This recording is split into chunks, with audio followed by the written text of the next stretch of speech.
Na hát eljött ez az idő is, amikor megpróbálok egy épesző videót én is készíteni.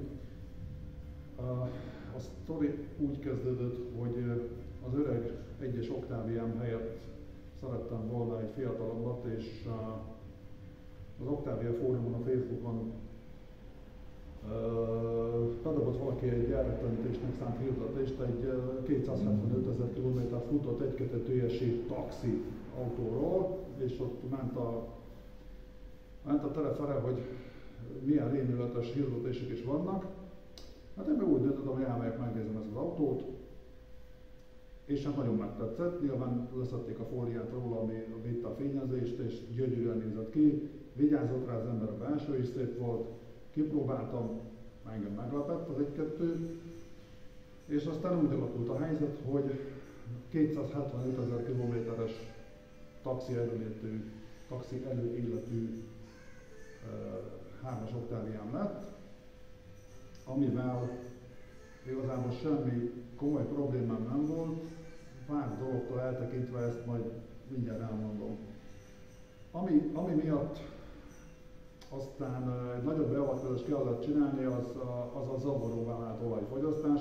Én ezzel majdnem 100 000 kilométert elmentem még az autóval, tehát 360 000 kilométernél vettem ki a motort belőle. Akkor sikerült vennem egy jó áron egy kevés kilométer futott motort, ami azóta is benn van és remekül működik, megszűnt az olajfogyasztás is. És ez a motor, amit kivettem az autóból, ez egy Raglafon Hemperget, hát most már majdnem egy éve, most volt egy kis időm, nézzük meg, hogy mi a hiba, mi okozhatta ezt az olajfogyasztást, illetve mi okozhatta azt, hogy alacsony fordulatszámon, hát értem ez alatt egy 2 év alatt, nagyobb terheléskor rángatott. Tehát ilyen kihagyásokat lehetett hallani. Ez érdekes módon hideg körülmények között, tehát télen, hideg időben nem jelentkezett, vagy sokkal kevésbé jelentkezett, viszont ahogy jöttek a 20 fok fölötti hőmérsékletek, vagy a nyári melegek, akkor intenzíven, tehát 2 év alatt gyakorlatilag nem lehetett nagy gázon használni az autót. Amikor szétszedtük a motort, akkor azért vannak benne tanulságos dolgok. Hát már eleve az tanulságos, hogy 360 000 km futott 1-2-es motorról beszélünk, aminek a megjelenésekor, vagy talán még most is, az a rásütött bélyeg, hogy hát a 100 000 km-es kivetőt lesz a mérne. Hát aztán majd, amikor itt belemegyünk a dolgokba, akkor nagy rész az nem igaz, de azért vannak olyan hibák a motorban, ami most nem tudom, hogy mire vezethető vissza. Próbáljuk majd megfajtani. Én megmutatom, hogy miket találtam, és akkor megpróbáljuk kitalálni, hogy akkor ez jó motor, vagy nem jó motor. A legdurvább hiba, amivel szembesültem szétszedéskor, hogy levettem a szerepfedelet, ezen a motoron szerepfedélzom meg a vezérműtengelyek, és hidrotőkés a motor, görgős himbával működteti a szerepeket, és ezek közül a himbák közül, ugye 16 ilyen himba van ebben a motorban, 2 darabot be volt esve olyan helyre a hengerfejbe, ahol szerencsére nem tudok nagyobb bajt csinálni, viszont nyilvánvalóan 2 szelep, 2 kipufogó szelep nem működött. Az 1-es és a 2-es hengerben a 2 kipufogó szelepből egy nem működött. Itt gyakorlatilag rögtön kiderült, hogy mi lehetett a rángatásnak az oka. Az, hogy ez mikor eshetett ki, vagy miért eshetett ki, itt ezt most már szerintem nem fogjuk megtudni, hogy ez üzem közben valamilyen hiba miatt lökte ki a vezérműtengely a himbát maga alól. Nettántán egy előző szerelésnek a hibája, B verziót én inkább azt mondanám, hogy ez lehetett. Amikor tették vissza szerintem a feletfedelet a motorra, akkor ahogy igazgatták a helyére, vagy fölkerült a motorra, nagy valószínűséggel ezeket a himbákat, amelyek egyébként nincsenek atommóddal rögzítve, csupán fel van téve a hidratőkére és a felek végére. Amikor a vezérlőtengely a hengerfajjal együtt, ugye a szalagfajjal együtt meg tudták tölteni, valószínűleg lelőtték a helyéről, be a hengerfaj üregébe. Egyébként itt nagyon szépen látszik a hengerfaj tömítésen, nem a hengerfaj, a szalagfaj tömítésen, hogy vannak a tömítésnek olyan részei, amelyek nem funkcionálnak, csak belógnak az olajtérbe, és itt van a két himbának a nyoma, amikor kikerült a helyéről, akkor elgörbítette ezeket a lemezeket.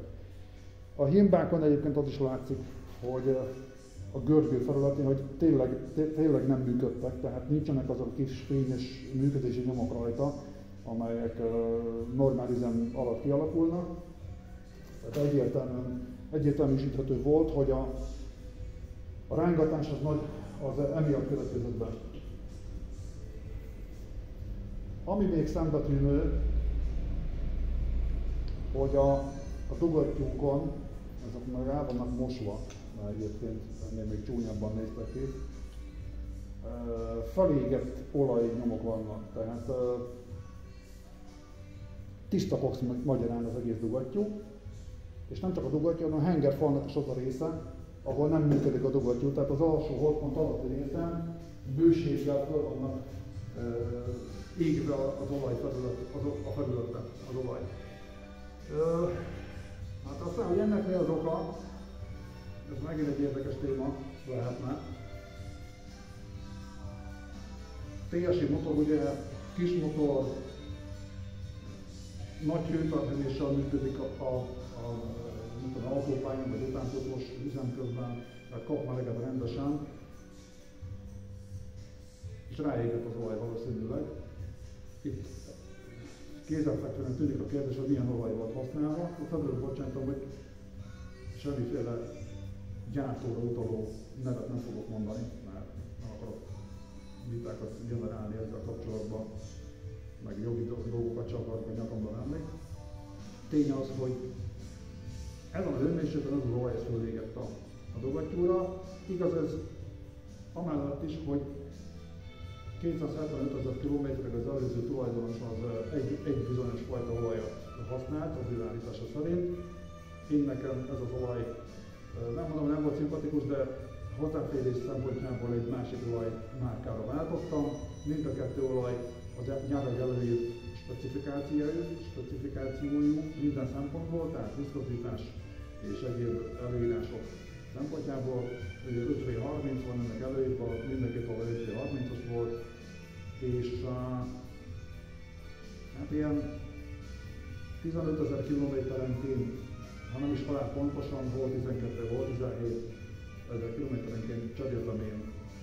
Később aztán, amikor az utolsó kb. 50 000 kilométeren olyan durván vált az olajfogyasztás, hogy gyakorlatilag 2 tankolásonként kértem oda egy litert.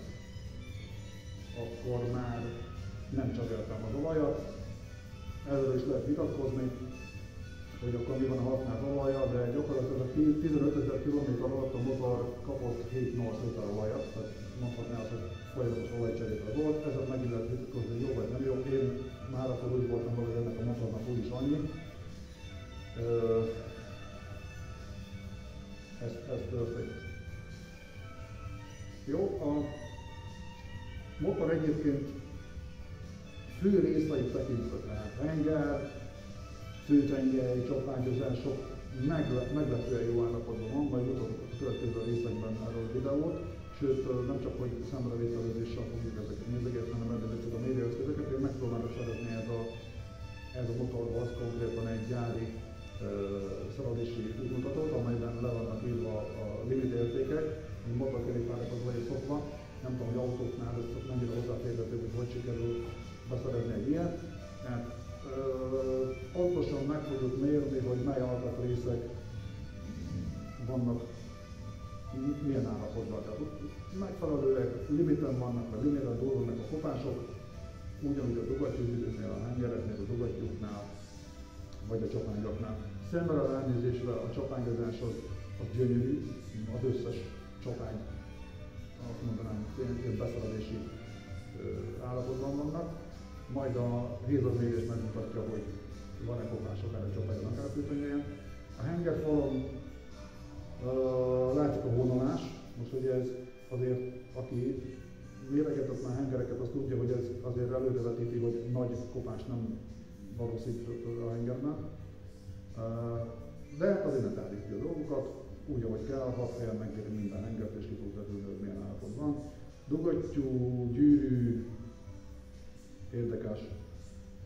Erről majd külön fogok egy videót csinálni.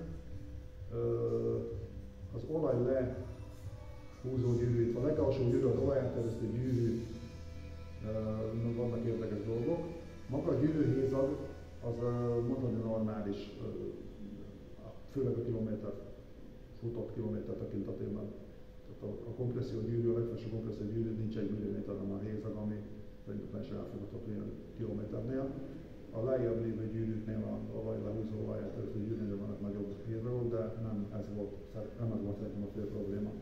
Minden esetre úgy néz ki, hogy egy dugattyú gyűrű szett cserével ez a motor ez tovább működtethető. Hát nyilván majd a dugattyú mérése meg fogja mutatni, hogy ezt milyen állapotban van, illetve hogy ez célvezető lehetne pusztán egy gyűrűcseret, kell a dugattyút is cserélni. Jó, a bevezetőnként ennyi, aztán meglátjuk, hogy a többi mit mutat. Nagyon érdekes zászlóképben, nagyon érdekes azt látni, hogy a hengerfejben 2 darab szelet gyakorlatilag be van gyógyulva. Tehát a Cox úgy körbevette az égésterbe a szeletet, hogy ugye mutatva azt, hogy nem működött, nem mozogtak, azok a szeletek nem jutottak, nem zártak. Egyértelműsíthető, hogy az a 2 szelet nem működött. Na, köszönöm, ennyi egy